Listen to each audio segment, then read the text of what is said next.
The silence in the dining room was a physical thing. It was heavier than the antique mahogany table, thicker than the velvet curtains that blocked out the dying Sunday light. The scent of rosemary and roasted lamb, once a promise of comfort and tradition, now just hung in the air, a ghost of a meal that had died minutes ago.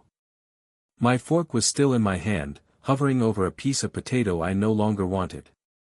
Across from me, my son, Leo, was breathing hard.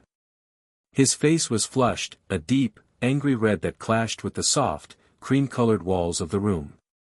His knuckles were white where he gripped the edge of the table. Beside him, his fiancée, Chloe, was staring at her plate as if it held the secrets to the universe. She was a statue of avoidance. The words still echoed in the crushing quiet. "Shut up.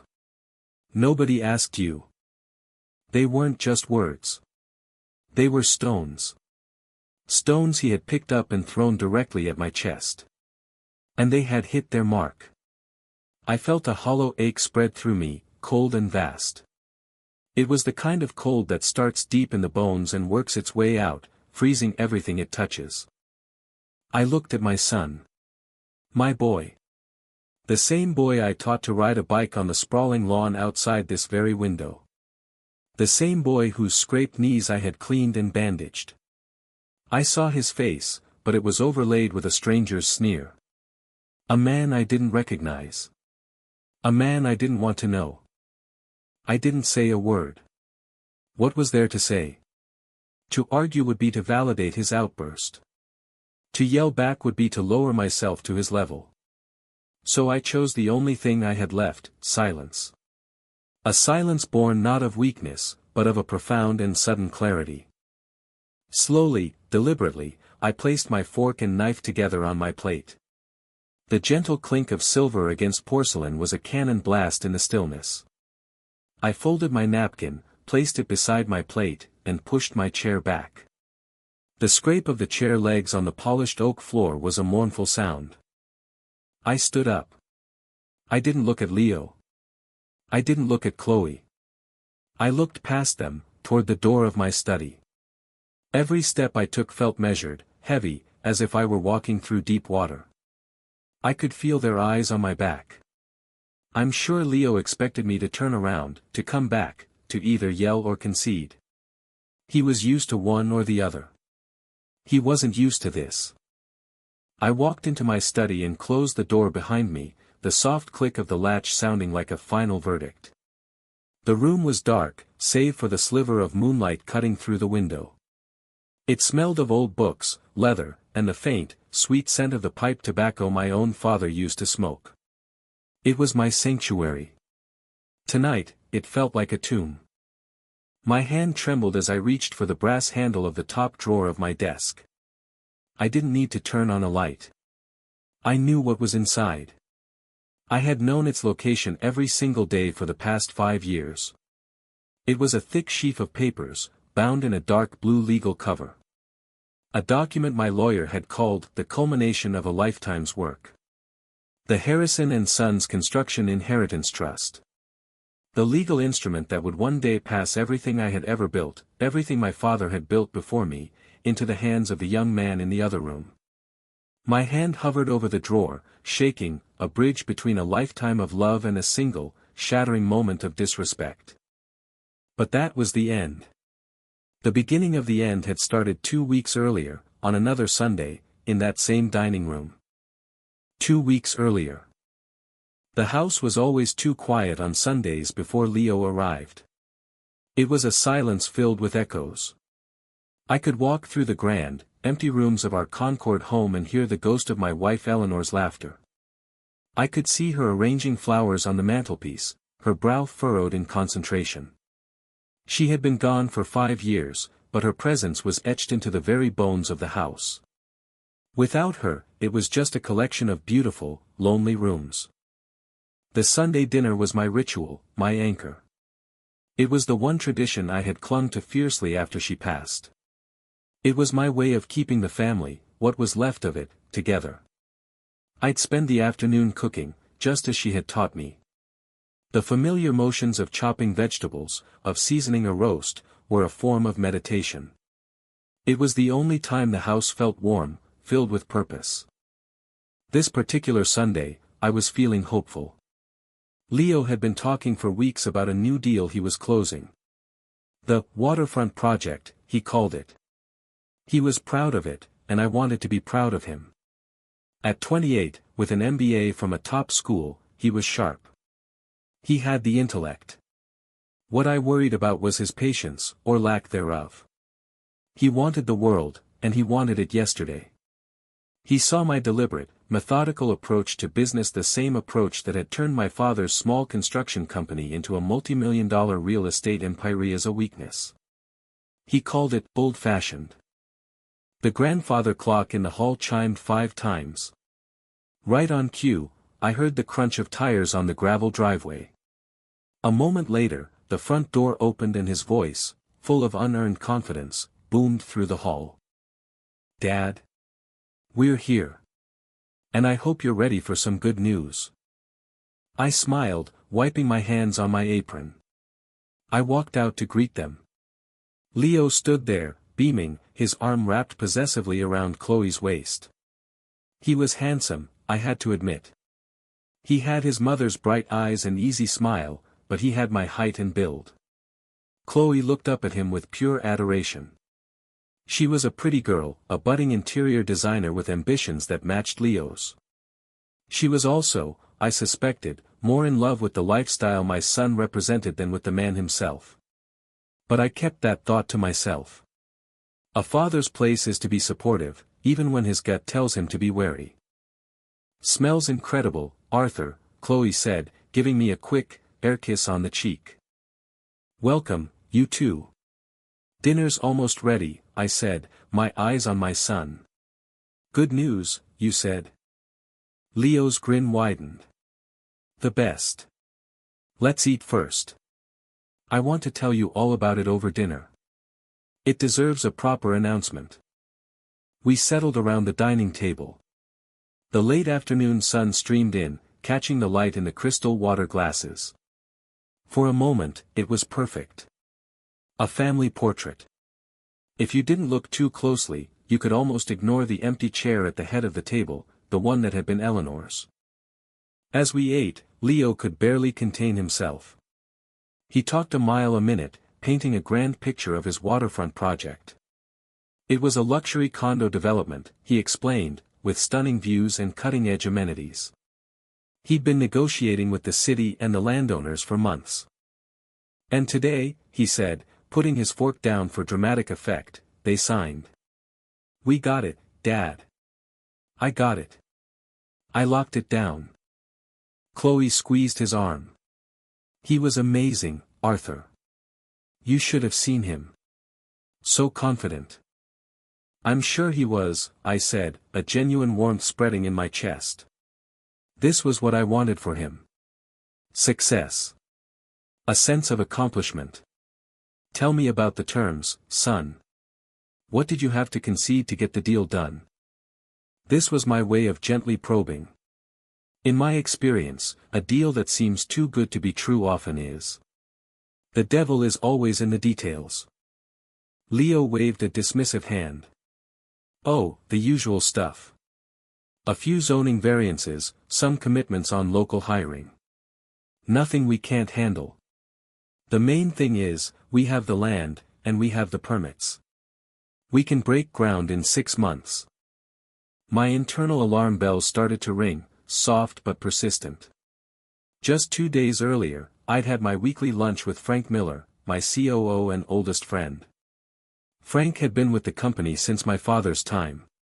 He knew every bolt, every beam, every back alley deal in the Boston real estate scene. And Frank had mentioned the waterfront project. He'd heard whispers. Whispers that the city was demanding an impossible timeline and that the land sellers had inserted a buyback clause with draconian penalties if we missed our deadlines. "That's aggressive, a 6-month start," I said carefully.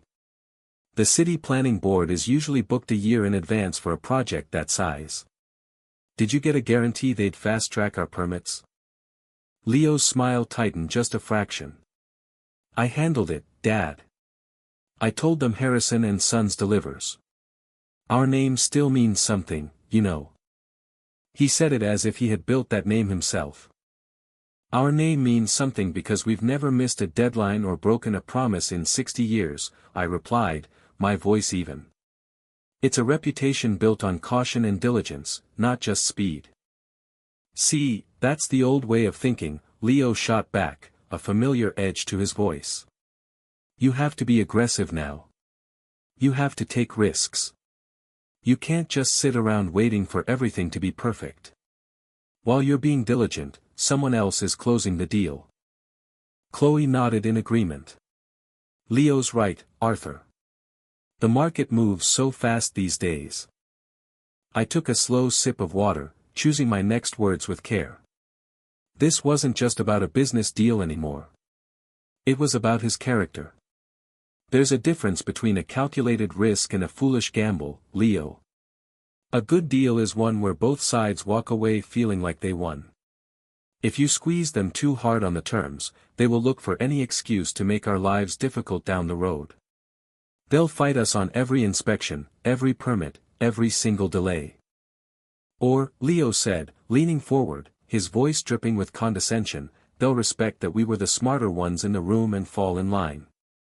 Dad, with all due respect, you haven't been in a negotiation room in years. Things are different now. The word stung, more than he could ever know. I was still the CEO. I reviewed and signed off on every major deal the company made. I just didn't feel the need to boast about it at the dinner table. I let him think he was the star, hoping it would build his confidence. Now I saw it had only built his ego. I see, I said quietly. I looked at the roast on my plate, the perfectly cooked meat suddenly unappetizing. The hope I'd felt an hour ago was deflating, replaced by a familiar, weary ache. The gap between us wasn't just generational, it was a chasm of values. He saw a trophy, I saw a web of potential liabilities. He heard the roar of applause, I heard the quiet ticking of a time bomb. I decided to let it go, for now. Arguing at the dinner table was something Eleanor had hated. Well, I said, forcing a smile that felt brittle. Congratulations on closing the deal, son. It's a major achievement. Leo accepted the praise as his due, the tension immediately leaving his body. He launched back into his grand plans, talking about architects and marketing campaigns. Chloe listened, captivated. And I sat there, in the warmth of my beautiful, lonely house, feeling a chill creep back into my heart. I realized that my son wasn't just on a different path, he was driving at high speed, in the wrong direction, and he couldn't even see the cliff up ahead. And the scariest part was, he wouldn't listen to the one person who could show him where the brakes were. The days that followed that Sunday dinner were strained. A new, unspoken tension had settled between us. Leo was busy, or at least he projected an image of being busy. He'd breeze into the office late, full of talk about the waterfront project, dropping names of architects and designers. He treated our dinner conversation as a minor disagreement, a simple clash of styles that was already forgotten. But I hadn't forgotten. His words, "Things are different now," had burrowed deep into my mind. They weren't just about business strategy, they were a dismissal of my entire life's work. Of my father's work. On Wednesday, Frank Miller came into my office and closed the door behind him. Frank was the opposite of Leo in every conceivable way. He was a stocky man with a kind, weathered face and hands that were still calloused from his early years working in the field alongside my father. He started as a laborer, became a foreman, a project manager, and now, he was the chief operating officer of Harrison & Sons. He was the company's heart and its memory. He didn't have a fancy MBA, but he could tell you the structural integrity of a foundation just by looking at the concrete, and he could smell a bad deal from a mile away. "Morning, Arthur," he said, his voice its usual gravelly calm. "Frank. Coffee?" I asked, gesturing to the pot on the credenza. "No, thanks. I won't be long." He walked to my desk and placed a thin manila folder in front of me. It landed with a soft, definitive thud. The preliminary report on the waterfront deal, he said. The one Leo closed. I leaned back in my chair, steepling my fingers. I didn't need to open the folder. I could see the truth in Frank's steady, troubled gaze. Tell me, I said. It's worse than we thought, he began, getting straight to the point. Frank never wasted words. Leo didn't just promise a fast-track timeline, he signed a performance bond with a penalty clause that could cost us millions for every month we're delayed. And we will be delayed.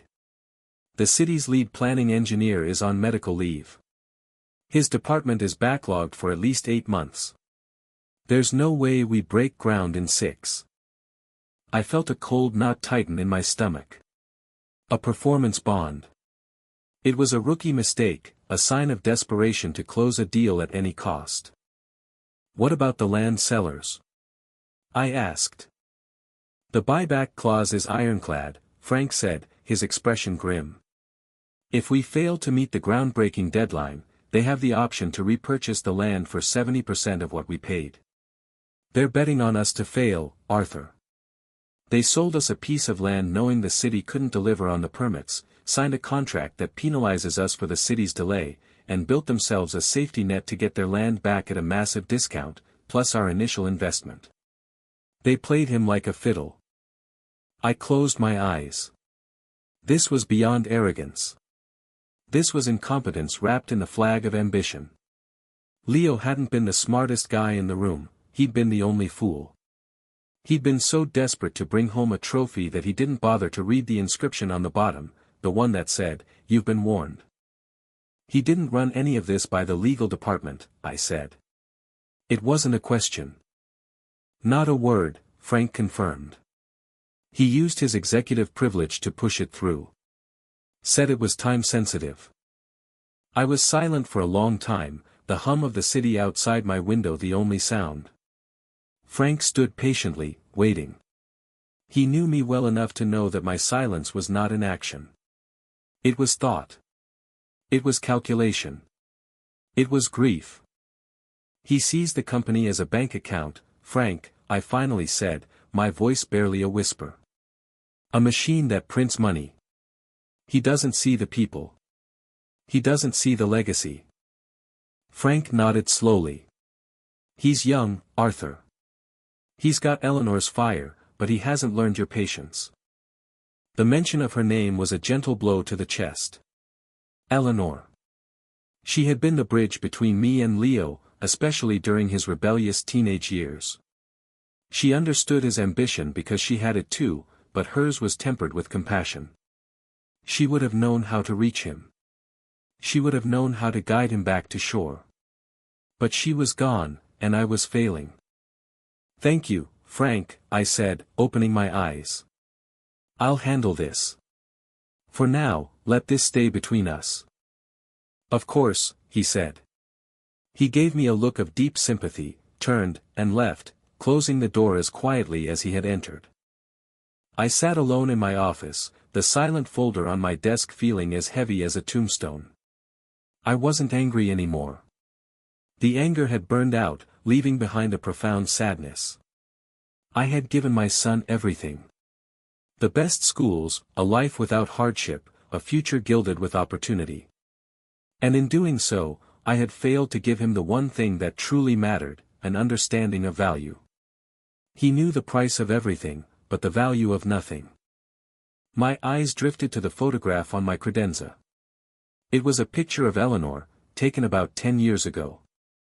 We were at the groundbreaking ceremony for a public library we had helped fund. She wasn't looking at the camera. She was looking at a group of children, her face lit up with a smile so genuine it was radiant. She believed our true legacy wasn't in the skyscrapers we built, but in the communities we nurtured. And that's when the idea came to me. It wasn't a fully formed plan, but the seed of one. A test. A final, desperate attempt to see if there was anything of his mother, anything of me, left in him. It was a long shot, a gamble far bigger than the one Leo had just made. But I had to try. I couldn't just hand him the keys to an empire he was so clearly determined to run into the ground. I picked up the phone and buzzed my assistant. Sharon, could you ask Leo to come to my office, please? Tell him it's important. 10 minutes later, Leo strolled in, not a hint of concern on his face. He was holding his phone, tapping out a message. Hey, Dad. What's up? I was just about to head out for a site lunch with the waterfront architects.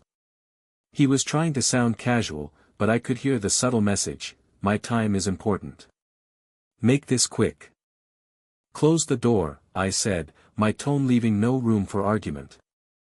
He raised an eyebrow but did as I asked. He sat in the chair opposite my desk, sprawling with a studied nonchalance, the very picture of a young prince in his father's court. Is this about Sunday? He asked, a hint of a smirk on his lips.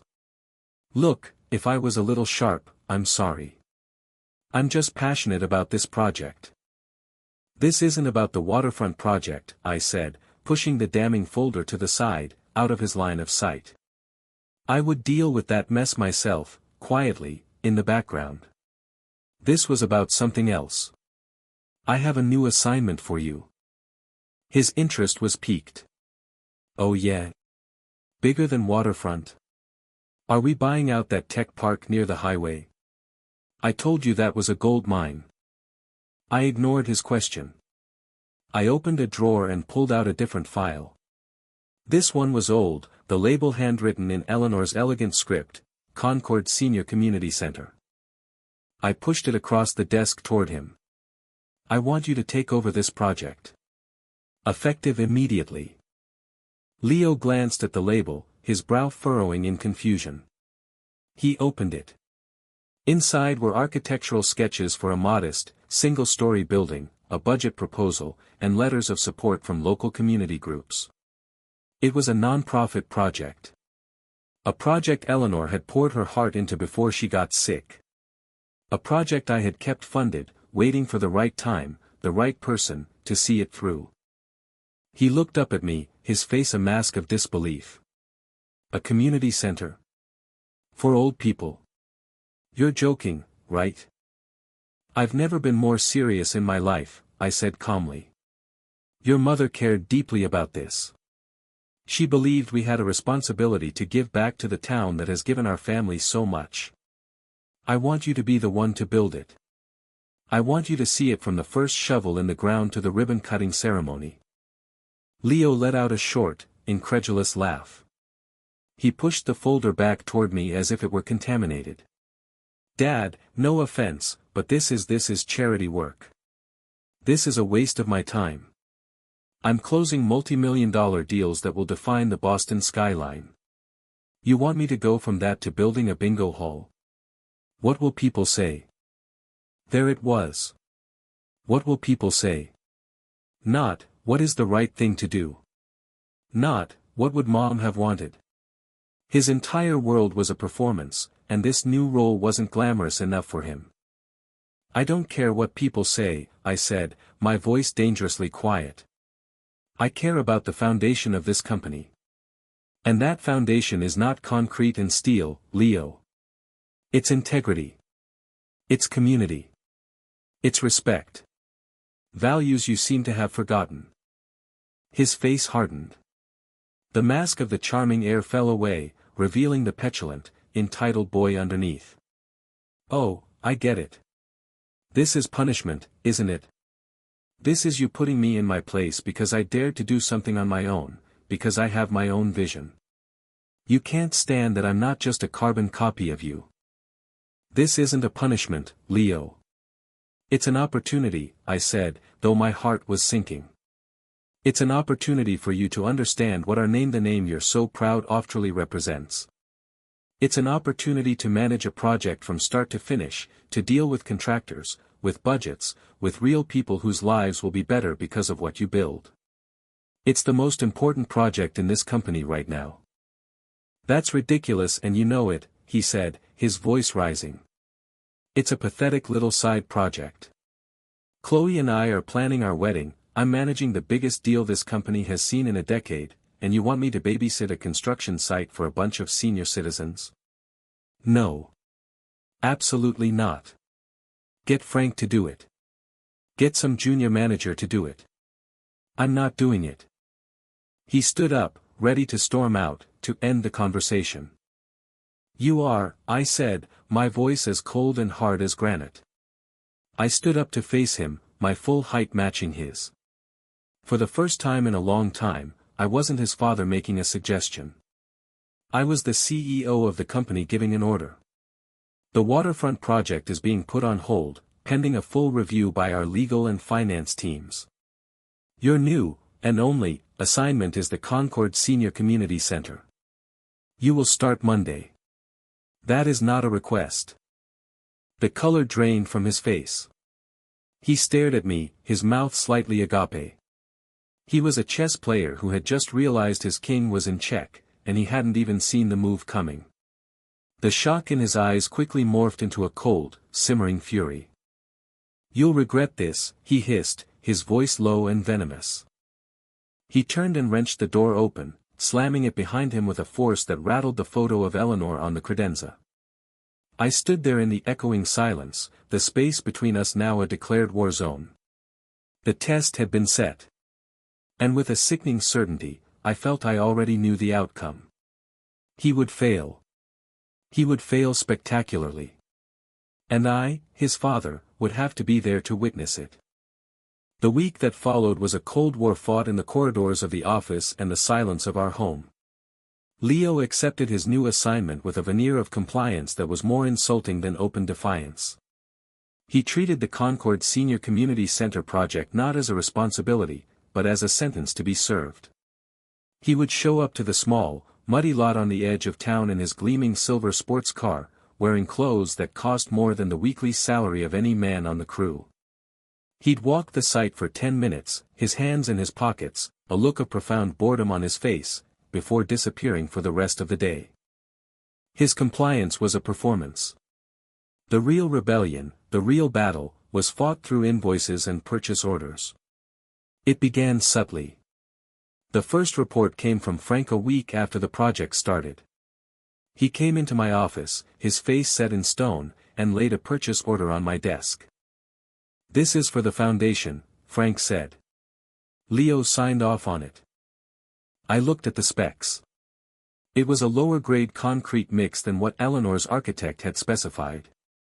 It would probably hold, but it wouldn't have the longevity, the resilience to the brutal New England freeze-thaw cycle that we guaranteed in every Harrison and Sons build. It was a corner cut to save a few $1,000s on a project where the budget was already fully funded by the company's charitable foundation. He wasn't saving the company money, he was just doing a shoddier job. He's testing me, Frank, I said, the weariness in my voice so profound it felt like a physical weight. What do you want to do? Frank asked. I knew what Leo expected.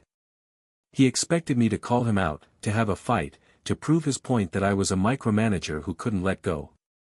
He wanted the confrontation. I decided not to give it to him. Void this PO, I said quietly. Order the proper mix from our usual supplier. Pay the rush fee. I'll approve the expense from the main corporate account. Don't mention it to Leo. Let him think his order went through. Frank nodded, a flicker of understanding in his eyes. He knew what I was doing. I was silently correcting my son's mistakes, protecting the project, protecting our name, from his pettiness. I was still being a father, fixing things, even as he acted like a spoiled child. This became our new, painful routine. A few days later, Frank brought me the order for the framing lumber. Leo had chosen untreated pine instead of the specified pressure-treated fir. The pine would be cheaper up front, but it would be a feast for termites and rot within a decade. The senior center, Eleanor's dream, would have a skeleton of brittle bone. Again, I quietly intervened. Get the fur delivered to the site, I told Frank. Tell the supplier there was a clerical error. I'll cover the difference.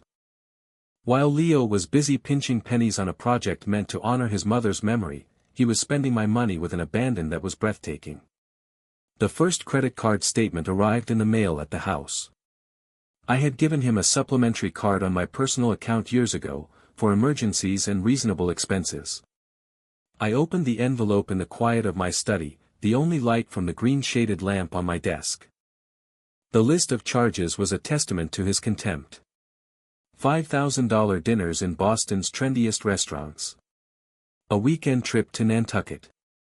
A single charge from a designer boutique for over $6,000, which I assumed was for Chloe. And then, there was one that made me pause, a charge from a renowned Swiss watchmaker for an amount that could have paid for all the high-grade lumber he had refused to order for the community center. I put the statement down, my hand shaking slightly. It wasn't the money. I had plenty of money. It was the brazen hypocrisy. It was the absolute, stunning lack of self-awareness. He was building his own lavish life by chipping away at the foundation of another, more meaningful one. He and Chloe were in the full throes of wedding planning, and they were planning a coronation, not a marriage ceremony. They stopped by the house one evening, unannounced. They didn't come to see me, but to measure the backyard. We were thinking, Chloe announced, twirling a strand of her perfectly highlighted hair, that we could have the reception here. A huge tent on the lawn, a string quartet on the patio. It would be epic. Leo stood beside her, nodding in agreement. It's the perfect venue. The Harrison estate. It has the right image. Image. Everything was about image. The project is going well? I asked, my voice neutral, looking directly at my son. He scoffed. It's going. It's a construction site, Dad. There's mud, and it's boring. The foreman is a glorified babysitter, and the crew moves at a snail's pace. But don't worry, I'm keeping them on a tight budget. We're going to come in with a surplus, you'll see. He said it with a proud, defiant look, as if he were a brilliant financier turning a profit on a failing asset. He had no idea that I was the one secretly funding his so-called surplus. He had no idea that every time he cut a corner, I was behind the scenes, paving it over with gold. The lie of it all was suffocating. I felt like I was living in two worlds. In one, I was the CEO, quietly ensuring that a building was being constructed to the highest standards. In the other, I was a father, watching his son lie to his face while draining his bank account. The final straw of this phase, the one that broke the back of my quiet patience, came about a month into the project. The framing was up, and they were about to install the windows. Frank didn't even bother to bring the paperwork this time. He just walked into my office and sat down. The windows, he said simply. Let me guess, I sighed. Single pane, vinyl frames. Worse, Frank said, his voice grim. He found a supplier out of state. A company that went bankrupt last year and is selling off its old, low-quality inventory for pennies on the dollar. The seals are probably already compromised. They'll fog up and leak within 2 winters. It's not just cheap, Arthur. It's junk. I leaned back and stared at the ceiling. The beautiful, ornate plasterwork suddenly felt like a mockery. I had built a life on quality, on permanence. My son was building with trash. And the wedding plans? Frank asked gently. He wasn't prying. He was concerned. He saw the whole picture. Last week, Chloe was researching caterers. The one she wants charges more per plate than these windows cost per frame, I said, my voice hollow. Frank shook his head slowly. I'm sorry, Arthur. I know this isn't easy. It's not just the disrespect anymore, Frank, I said, looking at my old friend. It's the dishonesty. It's a flaw in his character. A deep one. What are you going to do? I was silent for a long moment. My strategy of quiet correction wasn't working. It wasn't teaching him anything. It was enabling him. It was making me complicit in his deception. He felt no consequences, so he learned no lessons. My protection had become a poison. The only way for him to learn was to let him fall.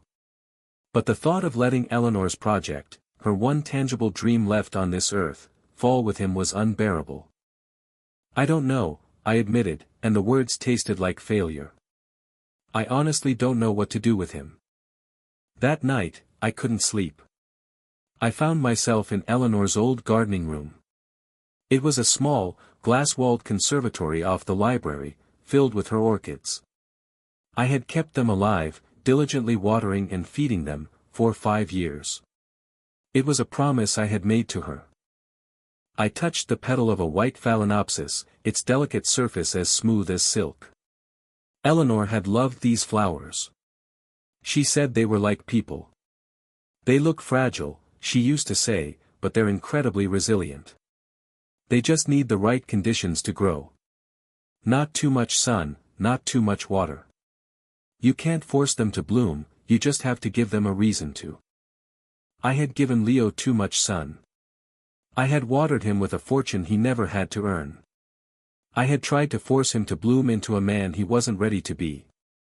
And now, I was seeing the result, a plant that was drowning, its roots rotting away from an excess of care. A new resolve began to harden inside me. It was a cold, painful decision, but it felt like the only one left.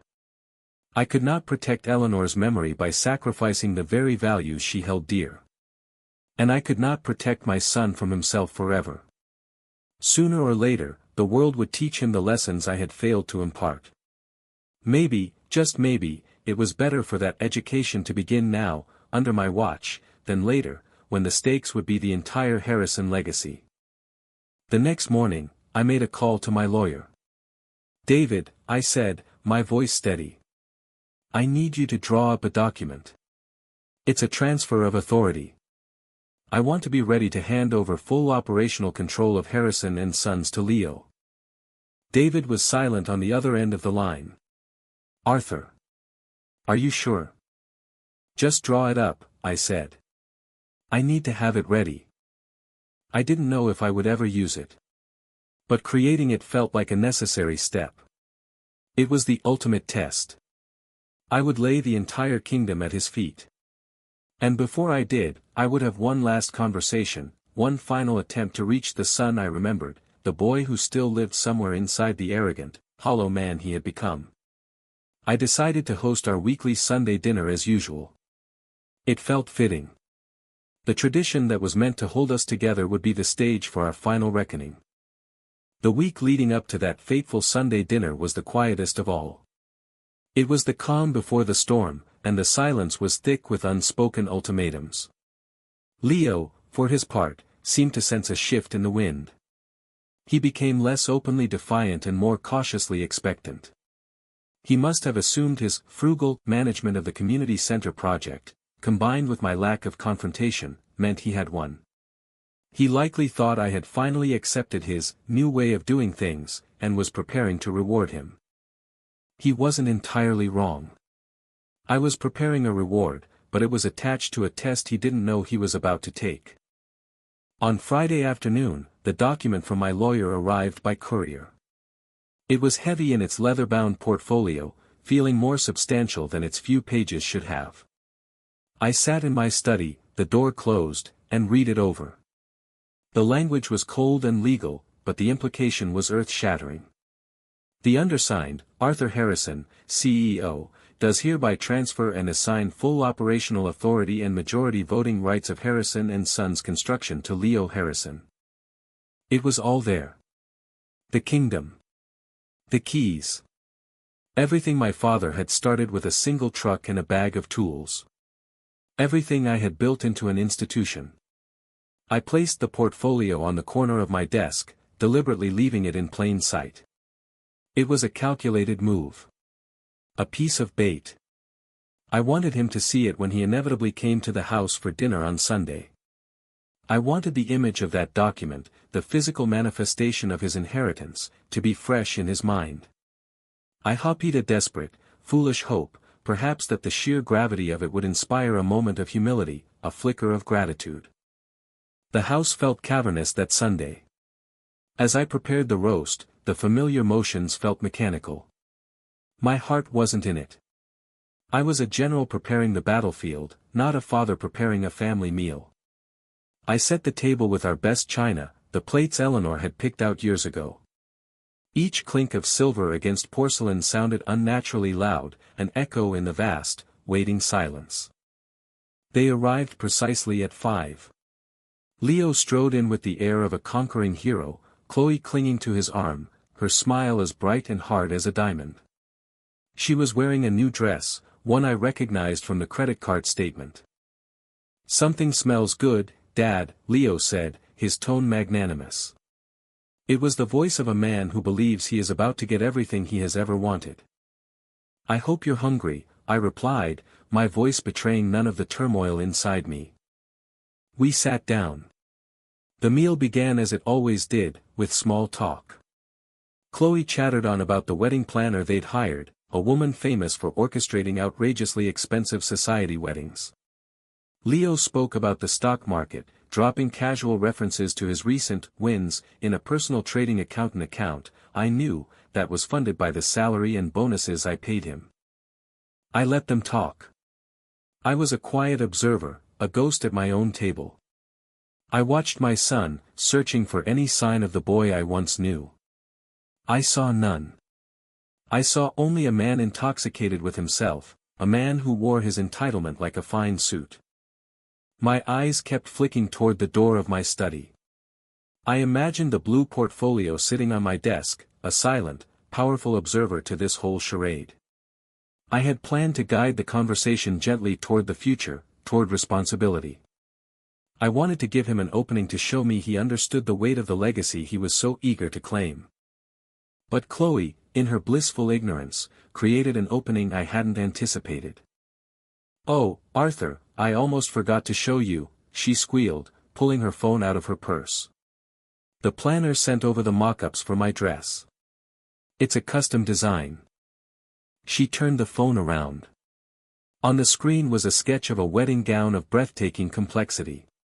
It was a cascade of lace and silk, with a train that seemed to go on forever. It wasn't a dress, it was a statement. A statement of wealth and status. "It's beautiful, Chloe," I said, and the words felt like ash in my mouth. "It looks expensive." "Only the best for my bride," Leo said, puffing out his chest. He reached over and squeezed her hand. "We're also finalizing the honeymoon. 2 weeks in an overwater bungalow in Bora Bora. First class all the way." This was it. The moment had arrived, not by my design, but by theirs. This was the opening.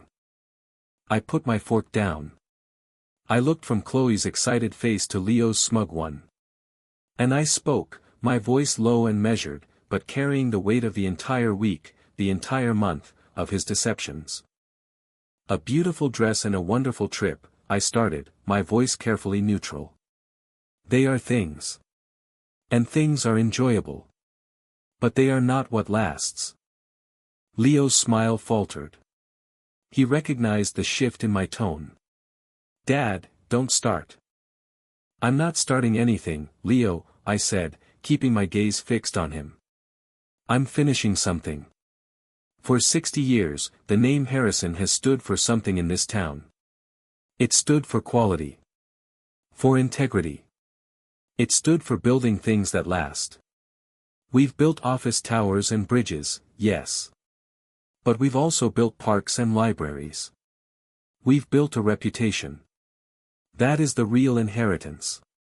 That is the foundation. A dress can be torn. Money can be lost. But a good name, once it's tarnished, is gone forever." The air in the room grew thick and cold. Chloe nervously put her phone away, her smile gone, replaced by a look of confusion. She looked at Leo, waiting for him to handle this. "What's your point, Dad?" Leo asked, his voice tight with irritation. "That we shouldn't have a nice wedding? That after all my hard work, I don't deserve to enjoy it?" "Your hard work?" The question slipped out, sharper than I intended. I saw a flash of anger in his eyes. He wasn't used to being questioned. "Yes, my hard work," he snapped. "Closing the waterfront deal. Turning that charity project of yours around and bringing it in under budget.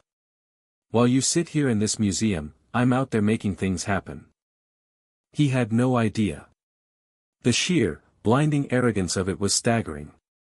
He stood on a mountain of my quiet support and believed he had built it himself. This was the precipice. I knew what would happen next. I knew I had to say the next words, and I knew how he would react. It was a play that had already been written. I just think, I said, my voice softening into a tone of paternal concern, a last-ditch appeal to his better nature, that you should consider what it means to be a Harrison. Maybe the grandest wedding isn't the best wedding. Maybe a more modest celebration, one that focuses on the commitment rather than the spectacle, would be a better start to a marriage. It's just a thought. It was the gentlest of suggestions. A whisper of caution. But to Leo, it was a declaration of war.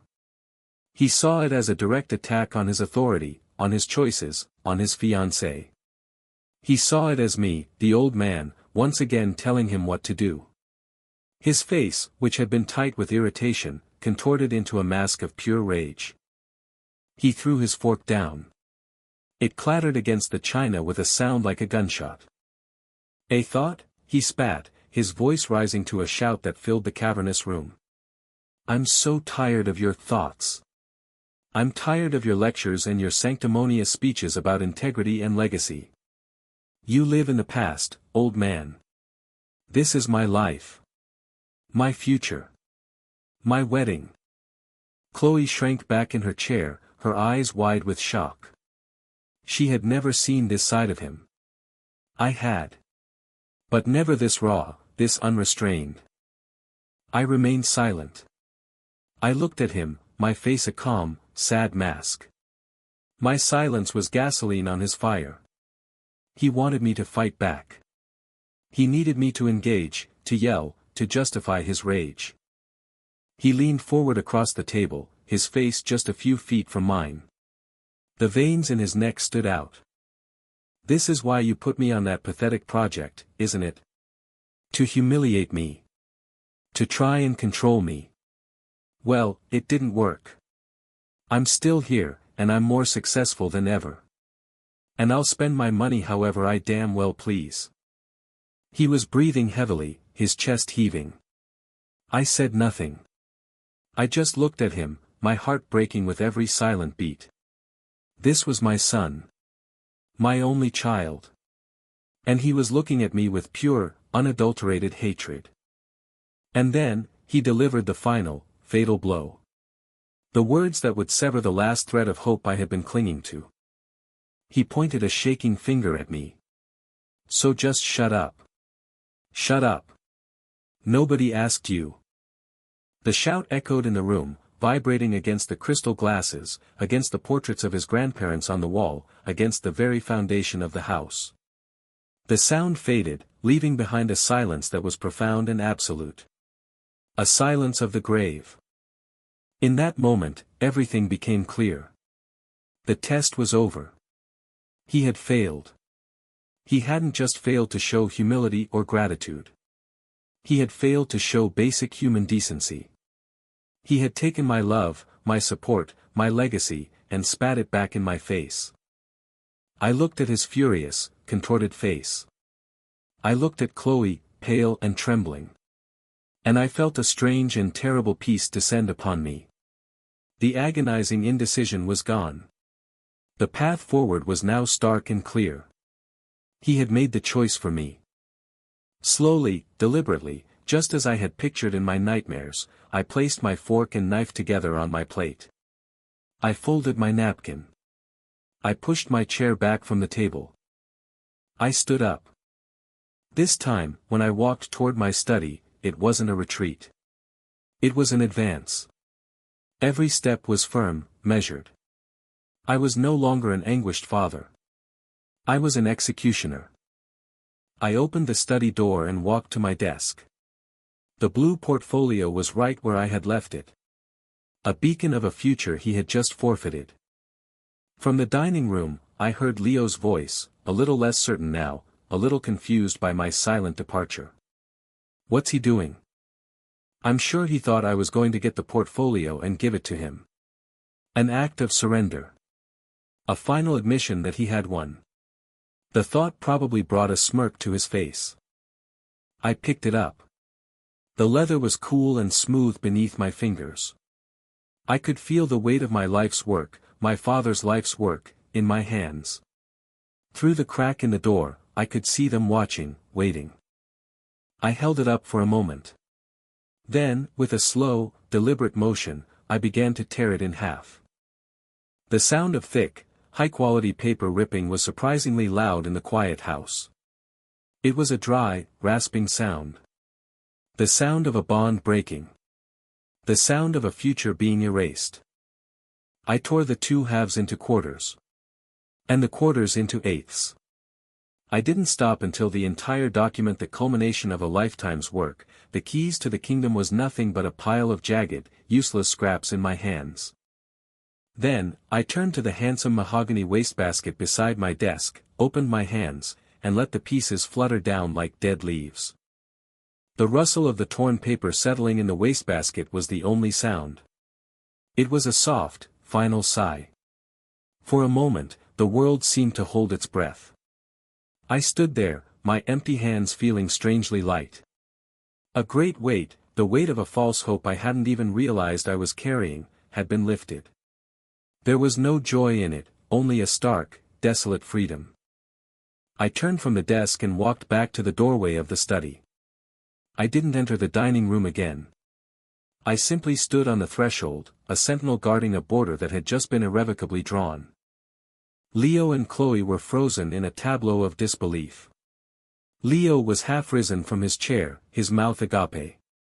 The smug confidence had vanished, replaced by a dawning, horrified confusion. Chloe's hand was pressed to her mouth, her eyes wide and darting between me and the study behind me. The performance was over. The real world had just crashed the party. Leo found his voice first, a strangled, incredulous whisper. What did you just do?" I didn't answer. My silence, which minutes ago had been a shield, was now a weapon. It was a wall he could scream at but never break. It was the answer to every question he could possibly ask. Was that the trust?" he stammered, his gaze fixed on the wastebasket visible just behind me. The color was draining from his face, leaving it a sickly, mottled white. He looked like a man who had just seen a ghost. In a way, he had. The ghost of his own future. I met his panicked gaze with a look that was completely empty of emotion. Not anger, not sadness, just nothing. I had walled off the part of my heart that he had occupied. The door was closed, the lock was turned, and he no longer had the key. He took a step toward me, his hands outstretched as if to plead. "Dad, wait. I didn't mean it. I was angry.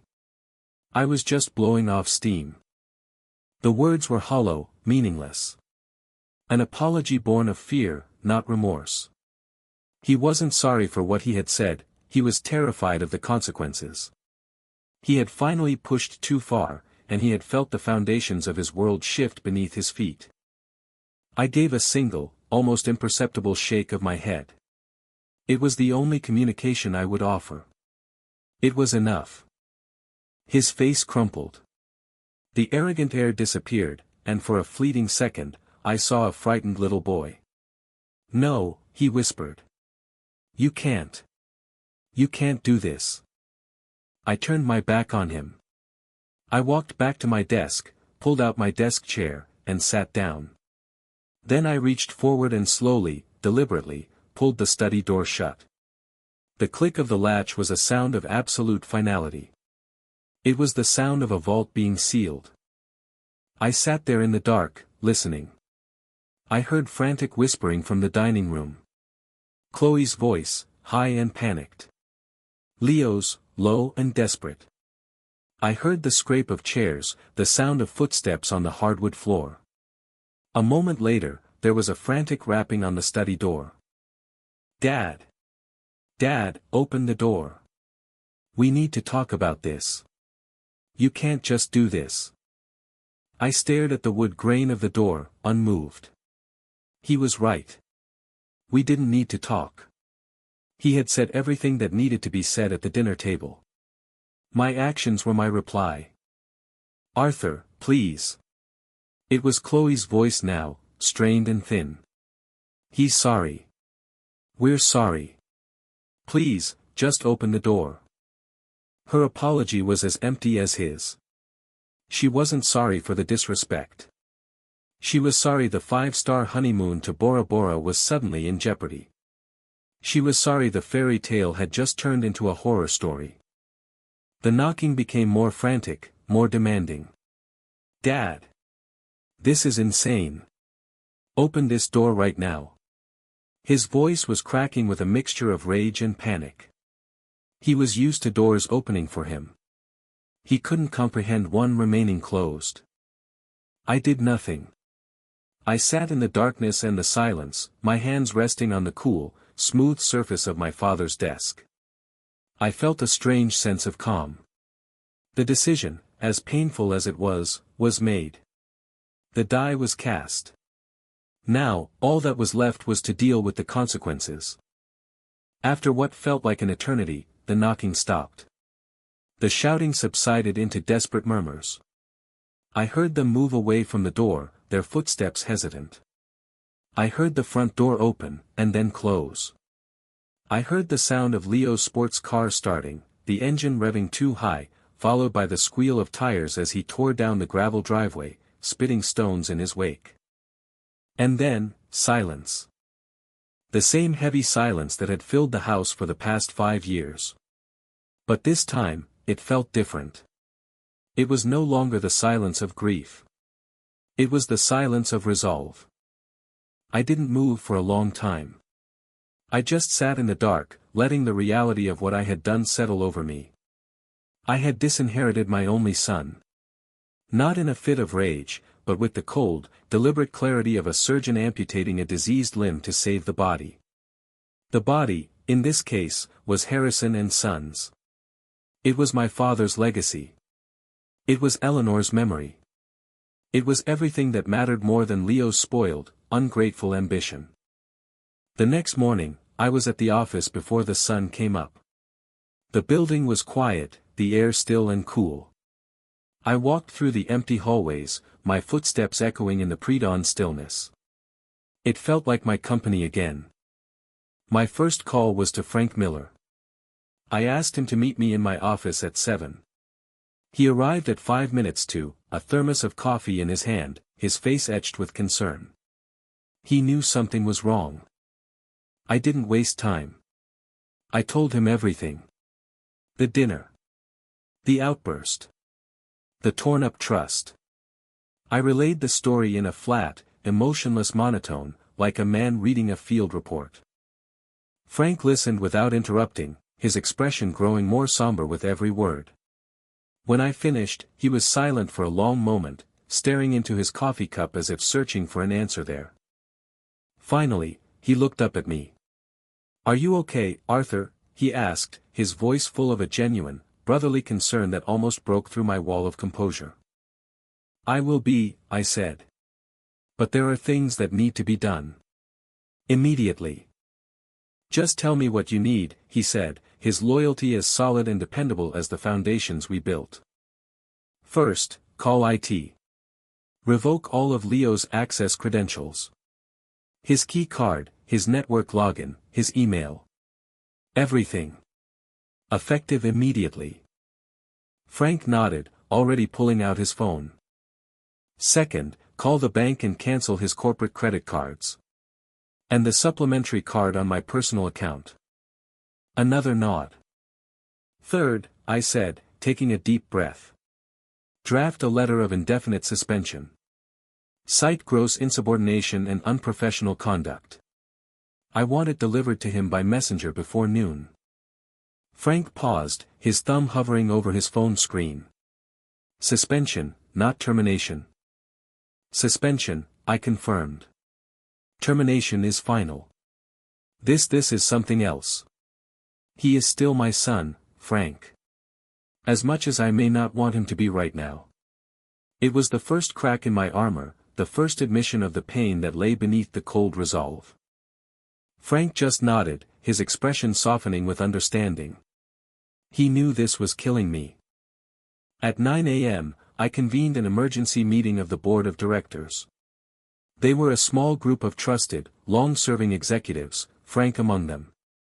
I told them a condensed, professional version of the story. I told them that Leo had demonstrated a profound lack of judgment and was being suspended indefinitely. I announced that the waterfront project was officially cancelled. We would absorb the losses, which I would personally help to cover, in order to extricate ourselves from the disastrous contract he had signed. And I told them that I would be remaining as CEO for the foreseeable future, my previous plans for a transition of power now void. No one argued. No one questioned me. They saw the look on my face. They knew this was not a business decision, it was a father's last resort. They simply nodded and pledged their support. The rest of the morning was a blur of phone calls and paperwork. I was dismantling my son's life piece by piece, with the detached efficiency of a demolition expert. With every signature, every phone call, I felt a piece of myself being carved away. But I knew it was necessary. Just before noon, my private line rang. It was Chloe. Her voice was unrecognizable, stripped of all its usual bright confidence. It was thin, reedy, and trembling with panic. Arthur. Arthur, thank God. I've been trying to reach Leo all morning, but his phone is off. His cards aren't working. He tried to get into the office and his key wouldn't work. What is happening? What's happening, Chloe, I said, my voice cold and even, is that reality is setting in. But the wedding our plans, she stammered. My son is no longer an executive at this company, I said, cutting her off. He no longer has an income. He no longer has a trust fund. He no longer has access to my money. The plans you made were based on a future that no longer exists. I suggest you adjust your own plans accordingly. There was a sharp intake of breath on the other end of the line, followed by a choked sob. But I love him, she whispered. The words hung in the air between us. I almost felt a pang of pity for her. She was a victim of her own ambitions, a passenger on a luxury liner that had just been scuttled. Do you, Chloe? I asked quietly. Or do you love what you thought he could give you? Because the man you fell in love with, the heir to the Harrison fortune, no longer exists. All that's left is Leo. Just Leo. Is that enough for you? She didn't answer. She just cried, a sound of pure, unadulterated despair. I listened for a moment longer, then gently placed the receiver back in its cradle. Her question had been answered. The fallout was swift and brutal. Leo, stripped of his title, his access, and his seemingly bottomless well of money, was a ship without a rudder in the middle of a hurricane. He tried to fight back, at first. He showed up at the office late Monday afternoon, after the suspension notice had been delivered. He tried to force his way past security, shouting that it was his company, that his father was insane. Frank had to go down to the lobby personally. Frank told me about it later. He said Leo's eyes were wild, his expensive suit rumpled. He looked like a man who hadn't slept. He demanded to see you, Frank said. He threatened to sue. He called you every name in the book. What did you do? I asked, my voice tired. I told him to go home, Frank said simply. I told him you weren't seeing anyone. I told him his fight wasn't with me, or with the company. It was with himself. Leo didn't go home. He went to the house. I was there, in my study, the door locked. I heard his car skid to a halt in the driveway. I heard him pound on the front door, shouting my name. I didn't move. The house, my fortress of solitude, held firm. He yelled until he was hoarse, his rage slowly dissolving into desperate, pleading sobs. It was the sound of a king standing outside the gates of his own castle, realizing he no longer had the key. Eventually, He gave up. The silence he left behind was heavier than ever before. His world unraveled with astonishing speed. The first domino to fall was Chloe. It took less than a week. The life she had signed up for had evaporated overnight. The grand wedding, the social status, the endless shopping trips, it was all gone. Their relationship, built on the unstable foundation of money and ambition, crumbled into dust. She called him, he later told me, and gave him back a virtual ring over the phone. She said she needed time to think, which was a coward's euphemism for, "I'm out." She was a pragmatist, if nothing else. She had hitched her wagon to a star, and when the star fell from the sky, she unhitched it just as quickly. Without a salary or access to my funds, Leo's lavish lifestyle came to a screeching halt. The lease on his downtown Boston apartment was exorbitant. His sports car had payments that were more than most people's mortgages. For the first time in his life, the numbers on a bill were not an abstract concept, but a clear and present danger. He called me, once. About 2 weeks after the dinner. I saw his name flash on my phone and I almost didn't answer. But I did. My voice was a flat, neutral monotone. "Hello, Leo. They're going to evict me," he said, his voice stripped of all its usual arrogance. It was small, and scared. "The landlord. And the bank is calling about the car. I don't have any money." He was waiting for me to fix it. That's what I had always done. I was the great fixer, the silent provider who made all his problems disappear. "That does sound like a problem," I said, my voice betraying no sympathy. There was a stunned silence on the other end of the line. "That's it? That sounds like a problem. I'm your son. You can't just let me be homeless." "I am not doing anything, Leo," I said, my voice as cold as ice. "You are the one who chose this path. You built this life based on money you didn't earn. You spent with no thought for tomorrow. Well, tomorrow is here. So you're just going to watch me drown," he choked out, his voice thick with disbelief. "I'm not going to watch you do anything," I replied. "I'm going to continue running my company. I'm going to make sure the community center your mother's project is built to the standards she would have wanted. Your life, from this point forward, is your own responsibility. You're a smart man. You have an MBA. Figure it out." I hung up the phone before he could reply. Every word had been a shard of glass in my own throat. To hear the fear in my son's voice and to offer nothing but cold logic was the hardest thing I had ever done. It felt unnatural, a violation of the paternal instinct that was coded into my very DNA. But I knew, with a certainty that chilled me to the bone, that to rescue him now would be to destroy him forever. He didn't need a life raft. He needed to learn how to swim. Meanwhile, I poured all my energy into fixing the mess he had made. I took personal command of the Concord Senior Community Center project. I met with the foreman and the crew, apologized for the previous lack of direction, and laid out a new plan. I showed them the original architectural specs, Eleanor's specs. "This is the building we are going to create," I told them, my voice ringing with a conviction I hadn't felt in years. "No more cutting corners. We will use the best materials, the best craftsmanship. This building isn't about profit.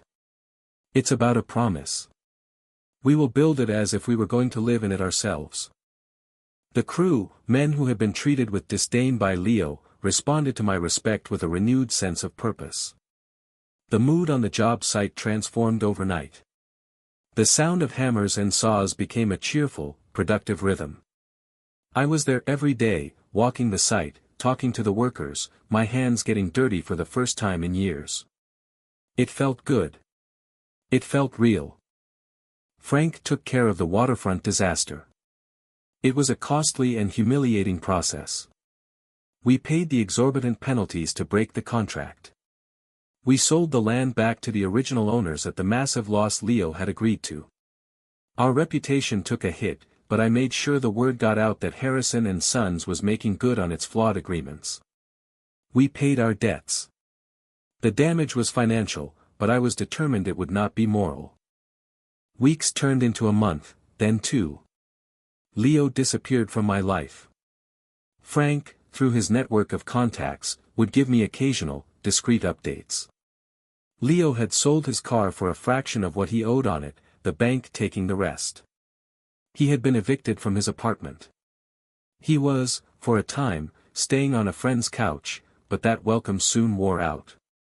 The last Frank had heard, Leo was living in a cheap, run-down rooming house in a rough part of the city, and he was looking for work. No one in the high-flying world of Boston real estate would touch him. Word of his spectacular fall from grace at Harrison & Sons had spread like wildfire. The name that had once opened every door was now a mark of Cain. One cool autumn afternoon, I was at the community center site. The building was taking shape. The high-quality windows I had ordered were being installed, their double-paned glass gleaming in the afternoon sun. The structure was solid, the craftsmanship impeccable. Eleanor would have been proud. As I was leaving, my phone rang. It was an unknown number. I almost ignored it, but something made me answer. Hello. There was a pause on the other end, and the sound of traffic. Dad? It was Leo. His voice was different. The fear was gone, replaced by a deep, hollowed-out exhaustion. Yes, Leo, I said, my heart giving a painful lurch. I just wanted to tell you that I got a job, he said. I was silent, waiting. It's not much, he continued, his voice quiet. I'm a laborer. On a construction site. A small crew, building a deck for a house in the suburbs. The irony was so thick I could barely breathe. My son, with his expensive MBA, who had sneered at the men who worked with their hands, was now one of them. I see, I said, my voice carefully neutral. It's hard work, he said, and I could hear the raw truth in his voice. My back hurts. My hands are there a mess. I could picture it perfectly. The blisters, the calluses. The same calluses my own father had, the ones I had when I started out in this business working summers for him. I thought you should know, he said. There was no demand in his voice. No request for money. No plea for rescue. It was just a statement of fact. A report from a distant, foreign land. Thank you for telling me, Leo, I said softly. Okay, he said. Well. I have to go. My break is over. He hung up. I stood there by the side of the road, the nearly completed community center behind me, the phone still pressed to my ear. I looked down at my own hands. They were soft, the hands of a CEO. But I remembered. I remembered the ache in the muscles, the sting of the blisters, the simple, honest pride of a day's hard labor. For the first time in a very long time, a flicker of something that wasn't hope, but was adjacent to it, sparked within me. The freefall was over. He had hit the bottom. And he hadn't broken. He had just gotten a job. He was starting over, from nothing, with his own 2 hands. The lesson, in its cruelest, most absolute form, had finally begun. The autumn leaves turned from gold to rust and finally fell, leaving the trees stark and skeletal against the gray November sky. The community center was nearly complete. The exterior was finished, the landscaping was in, and the interior smelled of fresh paint and new carpets. It was a beautiful building, modest but solid, filled with light and warmth. It was everything Eleanor had envisioned. Every time I walked through its halls, I felt a pang of pride mixed with a profound sense of her absence. This was her legacy, and I had protected it. I heard nothing from Leo for months. The one phone call was an island in a vast ocean of silence. Frank, respecting the boundary I had drawn, no longer offered updates. My son's life was a blank page to me. I didn't know where he was living, or if he still had the same job. Part of me, the father in me, was tormented by the not knowing.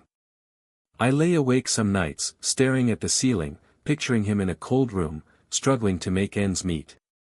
The urge to intervene, to send money, to just make sure he was safe, was a physical ache. But the other part of me, the part that had made the terrible decision in the first place, knew that this silence was necessary. It was the wilderness he had to wander through alone. My help would be a crutch, and he needed to learn to walk on his own 2 feet, no matter how much he stumbled. The dedication ceremony for the Eleanor Harrison Community Center was scheduled for the first Saturday in December. It was to be a small, local affair. The mayor would be there, along with the town council and members of the community groups who would use the facility. I prepared a short speech, one that focused on Eleanor's vision and the spirit of community. I never once considered inviting Leo. The wound was still too raw, the distance between our worlds too great. His presence would feel like a performance, a lie. The day before the ceremony, I found myself drawn to the cemetery. It was a cold, blustery afternoon. I bought a small bouquet of white roses, Eleanor's favorite, from a stand near the gates. I walked the familiar path to the place where she rested, beneath a simple granite headstone that read, Eleanor Harrison. Beloved wife and mother. The heart of our home. I knelt down, the cold of the damp ground seeping through my trousers, and cleared away a few fallen leaves from the stone. I placed the roses in the small vase. Hello, my love, I whispered into the wind. It's finished. Your building. It's beautiful. I think you would have loved it. I stayed there for a long time, just talking to her, telling her about the project, about the company, about the quiet emptiness of the house. I told her everything except the one thing that truly weighed on my soul. I couldn't bring myself to speak of Leo, to give voice to the failure and the heartbreak. It felt like a betrayal of her memory as a mother. As the sun began to sink low, casting long, weak shadows across the cemetery, I finally stood up, my knees stiff from the cold. I turned to leave, and my heart stopped. He was standing about 50 feet away, near an old oak tree, watching me. It was Leo. But it wasn't the Leo the first knew. The expensive, tailored suits were gone, replaced by a simple, worn jacket, jeans, and sturdy work boots. He was thinner, his face leaner, the boyish softness replaced by a new, hard-won maturity. His hair was shorter, his posture different. He wasn't swaggering. He was just standing there. His hands were tucked into his pockets, and he looked uncertain, like he was afraid to come any closer. We just looked at each other across the manicured grass and weathered headstones. The gulf between us felt 1,000 miles wide. I had no idea what to say, what to do. The anger I had nursed for months had long since cooled into a kind of resigned sorrow. He was the one who broke the silence. He took a few hesitant steps forward. I come here sometimes, he said, his voice quiet, almost carried away by the wind. To talk to her. The simple admission struck me with the force of a physical blow. In all my imaginings of his new life, of his hardship and struggle, I had never once pictured this. I had never pictured him seeking out his mother's company. I didn't know, I said, my own voice hoarse. He came a little closer, stopping about 10 feet away. He didn't look at me. He looked at the headstone, at the fresh white roses. She would have liked those, he said. A ghost of a smile touched his lips. She always said red roses were for lovers, but white roses were for love. I remembered her saying that. The memory, so sharp and clear, made my eyes sting. We stood in silence for another long moment. It was a different kind of silence than the one that had defined our last meeting. It wasn't heavy and suffocating. It was fragile, tentative, like the thin ice on a pond in early winter. I heard about the dedication ceremony tomorrow, he said, still not looking at me. It's all over the local paper. The Eleanor Harrison Community Center. They have a picture of it. It looks nice. It is, I said. The builders did a fine job. He finally lifted his gaze and met mine. For the first time, I saw no anger in his eyes. No resentment. No entitlement. I saw only a deep, profound sadness, and something else I couldn't quite name. It looked like regret. "I'm sorry, Dad," he said, and the words were so quiet I almost wasn't sure I'd heard them. But I had. They were not the panicked, self-serving apologies he'd offered through my study door. These words were different. They had weight. They had the texture of truth. He took a deep breath, as if steeling himself. "I'm not sorry that you cut me off. You were right to do that. I was a monster. A spoiled, arrogant monster. I know that now. I'm sorry for what I said to you. At the table. No one should ever talk to their father that way. No one." He looked down at his own hands. They were chapped and red from the cold, with rough calluses forming on the palms and fingers. They were the hands of a worker.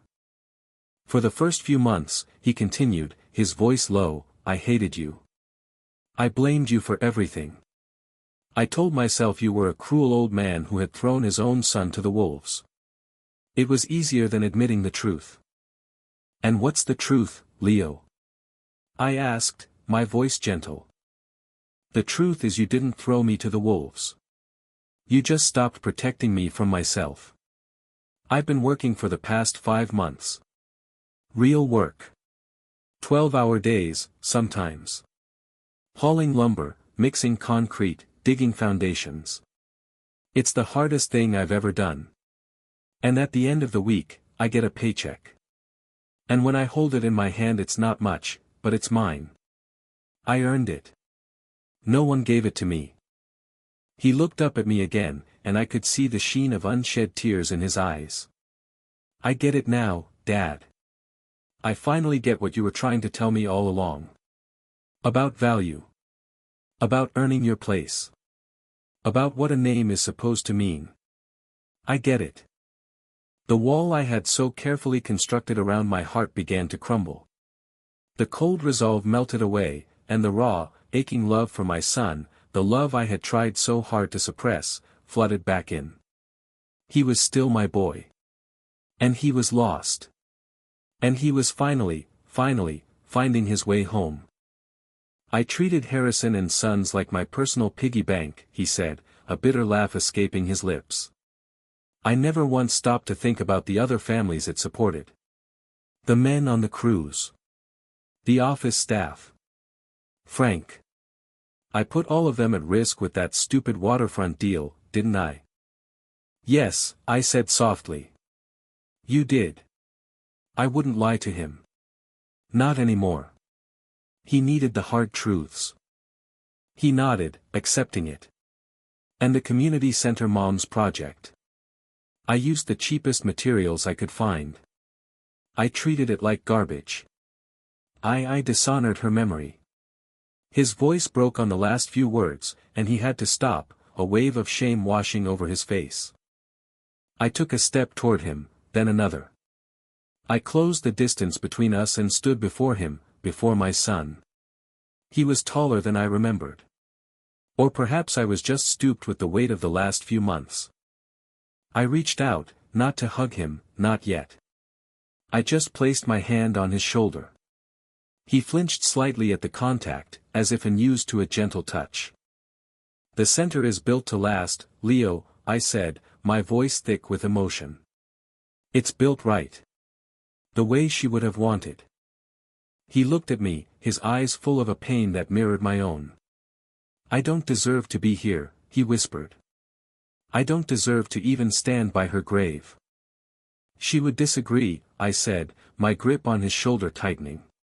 "She was your mother. She would have loved you through anything. Even at your worst. Especially at your worst." He finally broke. A single tear traced a path down his cheek, followed by another. He didn't make a sound. He just stood there, crying in the cold wind of the cemetery, a man finally grieving for all the things he had broken, starting with himself.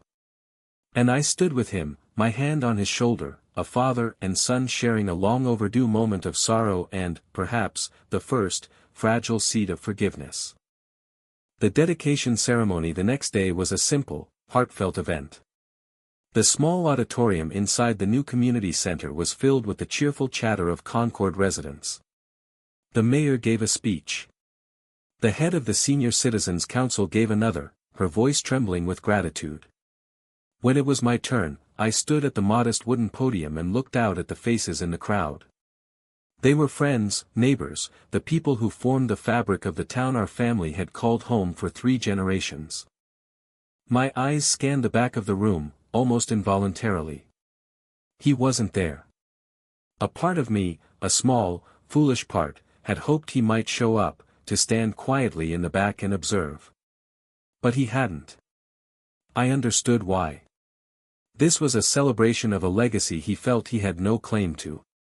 His absence was an act of respect, a quiet acknowledgement that he had not yet earned the right to be in this room. And in a strange way, his staying away meant more to me than his presence would have. I spoke about Eleanor. I told them about her belief that a community is only as strong as the way it cares for its most vulnerable members. I spoke of her dream for this place not just as a building, but as a hub of connection, a place to combat the loneliness that can settle in during the winter of one's life. I kept it short and sincere. When I finished, the applause was warm and genuine. As I walked back to my seat, Frank gripped my arm.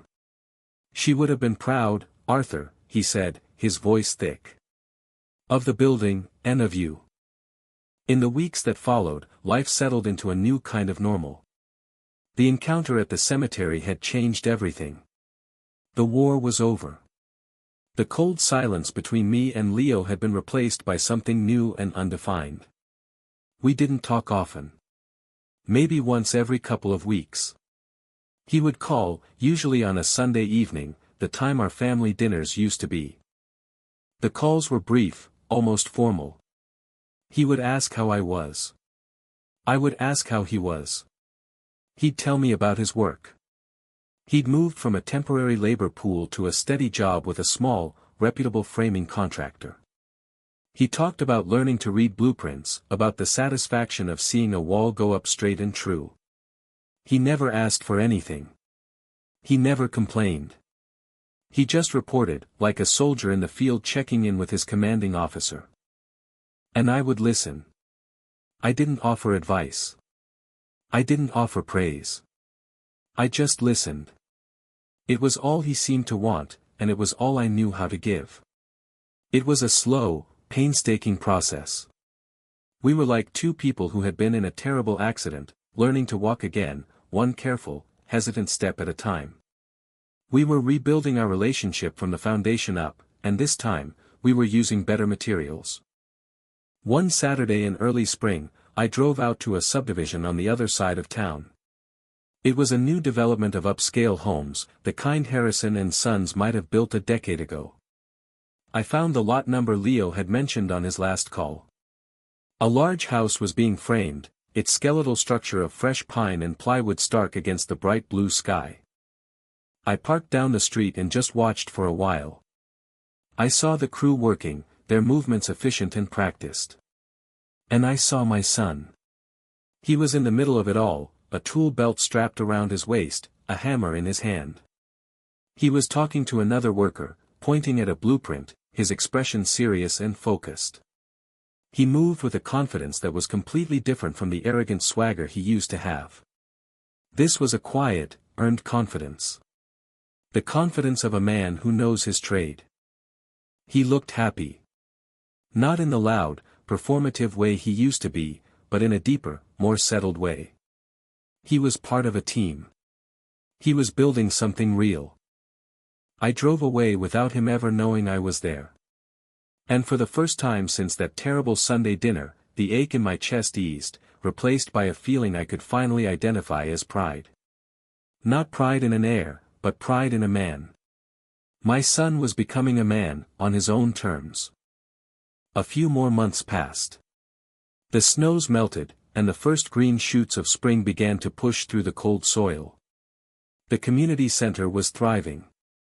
It was always busy, filled with the sounds of conversation, card games, and laughter. I had done right by Eleanor. One afternoon, I was in my office, reviewing the quarterly reports, when an idea that had been quietly percolating in the back of my mind for weeks finally came to the forefront. It was a risk. It could shatter the fragile peace we had built. But it also felt like the necessary next step. I picked up the phone and called him. "Leo," I said when he answered. "Are you free to talk?" "Sure, Dad. I'm on my lunch break." "What's up?" I took a breath. "I'm at the office. And I have a project I'd like to discuss with you. A business proposition." There was a long pause on the other end of the line. "A business proposition?" he asked, his voice wary. "I have the plans here for a small affordable housing project," I said. 12 starter homes. It's a good, solid project, but it needs the right person to manage it. Someone who understands construction from the ground up. Someone who knows the value of hard work and attention to detail. Someone trustworthy. He was silent. I could almost hear the thoughts turning over in his mind. "It wouldn't be an executive position," I continued, my voice steady. "You would start as an assistant project manager. The pay is standard for the industry. You would answer to Frank. You would earn your way, every single step. No shortcuts. No special treatment. It's a chance. That's all. A chance to build something. A chance to come home." More silence. I held my breath, my knuckles white as I gripped the phone. I had laid the last card on the table. Finally, his voice came, thick with an emotion I couldn't quite decipher. "Why?" he asked. "After everything, why would you offer me this?" I leaned back in my chair and looked out the window at the city my father and I had helped to build. "Because a legacy isn't something you're given, Leo," I said softly. "It's something you build, every day. You've spent the last year learning how to build with your hands. I think maybe you're ready to start building a future again." I heard him take a shaky breath. "Dad." "Think about it," I said. "The job is here if you want it. The door is open." I didn't need to wait for his answer. I knew it in my heart. The journey had been long and brutal. A son had been lost, and a man had been found. The inheritance he had so arrogantly demanded and I had so dramatically destroyed was never about the money or the title.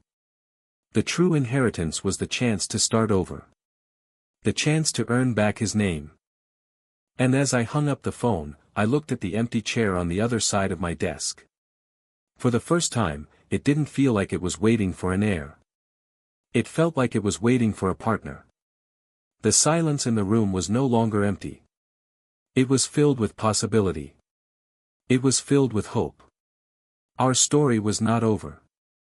A new chapter was just beginning, and this time, we would build it together.